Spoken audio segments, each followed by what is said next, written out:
Hey everybody, Brian Good here on this Wednesday. Time to get right into it. A lot to discuss here. First off, mixed cloud layer that we have in the area. Got some mid-level clouds here up to the north. Those will fade out. And then we get more of the broken cirrus clouds where we've had some downpours during the overnight early morning period. I think more than likely, based on what we're looking at, some of the boundaries left over from this activity will likely be where the new round of showers and thunderstorms will take place for this afternoon. Very, very isolated stuff, so we're not too worried about that. I think it's going to be a fairly warm day, warmer than yesterday.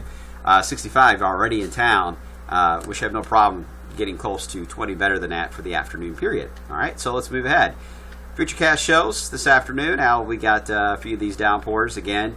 Mainly where a couple things, where the boundaries are from the overnight activity should ignite more development this afternoon, and also get what we call the orographic help, the orographic lift of the higher elevations in eastern Kentucky and Tennessee. The mountains allow for that upward motion up the mountains for some downpours to develop. So most of the area will be dry today and in the 80s.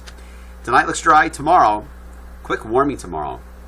We should be approaching that 80-degree mark by lunch for tomorrow itself. Then we get into that thunderstorm setup for the afternoon. Now here's the thing. As the front moves in, it's going to have like a broken area of showers and thunderstorms. This is not looking to be a setup where you have one solid band, a squall line that moves through. It's not that kind of a deal for tomorrow. The wind fields are a mess, and at the same time, the front's putting the brakes on as it slides through, so the forcing's kind of out of whack a bit. But it's still a front, and it still has some instability to work with and some certainly moisture to work with. So the showers and thunderstorms will develop on the radar, but they should be more cellular, multicellular, as we call that, in groups. And there could actually be a couple of bands that develop along the front itself. That'll pass through here. Yes, one or two of these can't produce a severe thunderstorm warning for damaging winds. That is certainly a possibility. Greater chances that slight risk in yellow to the north, but marginal risk elsewhere, and I think that's looking good. A very low end deal. When you look at the soundings, even the wind shear is just not that impressive. We got 29 knot shear coming in. 40 is the benchmark that I like to look at anyway. I mean, but you got your instability here. I mean, there's certainly enough to work with, and a few areas of dry pockets to produce some damaging winds, but not a lot really to mess with there. But there could be some. Again, small hail and some gusty winds with some of those tomorrow afternoon. We'll just have to trend that tomorrow and see how it looks. So let's move on to the overall setup for this weekend. And it will actually involve, to an extent, the front coming in tomorrow with thunderstorms. It rolls in, showers, thunderstorms along it. Then it stalls out. Now here's the question. Where is it going to stall out? Because we're seeing signs that it may stall out in southern Kentucky. Some have it down in Tennessee. In general, this is where it stalls out will be the train track for the low. When it rolls out into Arkansas, where is it going to track? Well, it's going to feed off of that boundary, whatever it is, and pretty much move right along it. Now, at the same time, as the low will have a deepening effect to it, it will try to nudge the boundary up a bit to the north, and that may allow for quite a temperature range in even in wave country of 60s to our south and 40s to the north. If it can develop enough to be able to pull that warm air up into southern Kentucky. Otherwise, if the track's too far to the south, that warm nudge may only get to about Nashville, and that's it. And everybody then ends up on the chilly side of things. Either way, timing is everything, as we've been stressing with this front and this low pressure, really. It will roll into Kentucky and Tennessee as we get into the afternoon period. Now, if the current track, as it stands now, is across southern Kentucky along the border, that will allow for a period of rain to approach us for the air show. If we get this track more to the south, I think it'll still rain, but likely not as heavy of a rain event, and therefore the thermometer may have a little bit better chance to climb, but not much because it will be cloudy and rainy.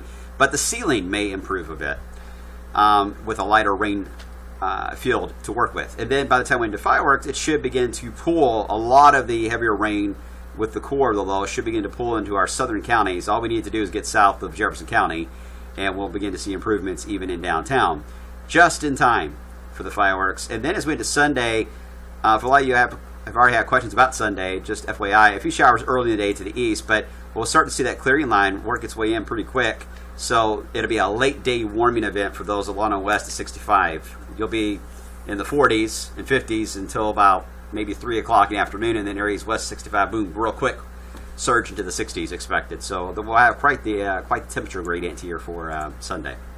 Just FYI. Let me show you the difference, though. This is looking back Easter Sunday. This is what the GFS had for the low for the air show on Saturday. Southern Arkansas, the boundary was a little more to the north at that time. As far as the warm surge boundary, I should say, allowing for warmer air to get into at least I-64. And the shower chances there, but it wasn't like crazy heavy rain. Now, here's the current setup. It now has the low pressure more to the east, so a faster track to the east. And the boundary, if you look carefully, you can see the boundary of warmer air is pretty much stuck right there in Smoky Mountains. It doesn't push all the way into Kentucky because it's so quick. So that's been the biggest trend I've noticed, is everything's speeding up a bit, which the Euro, which was an outliner yesterday, becoming a hero today as the others are catching on. I do want to mention, here's the soundings, and this is kind of hard to read. Here's the ground level, here's way up high. We're looking at here for the ceiling. Now, here's the NAM, and the NAM doesn't have a full capturing yet of Saturday, but at least gives us some info heading to the air show. At, say, 10 o'clock to midday Saturday, it's got the ceiling below 3,000 feet. Now, 3,000 feet, which would be right here, is where we need for the full air show to do all the acrobatics and go way up high kind of deal. It's forecast to have a ceiling lower than that threshold, so this would be, if that holds, it would be a restricted flying event for the air show. However, the NAM also, by the 1 o'clock period, begins to lift the ceiling, allows the rain to ease a bit. Still has rain falling, but it raises the ceiling up to where we can still get the air show in. So I wouldn't give up hope yet, guys. Nobody should be locking in a forecast yet. This is for sure going to happen. This is for sure not going to happen. We're not to that stage yet. But we can trend everything and let you know what to look for. And these are the things we're looking for. It's timing, track of the low, and of course the ceiling level. And those are the items that we're just going to have to, we need more information. And the things that we need we don't have yet to really get that answer fully intact. So be patient with us. We're getting there. Here's the specifics.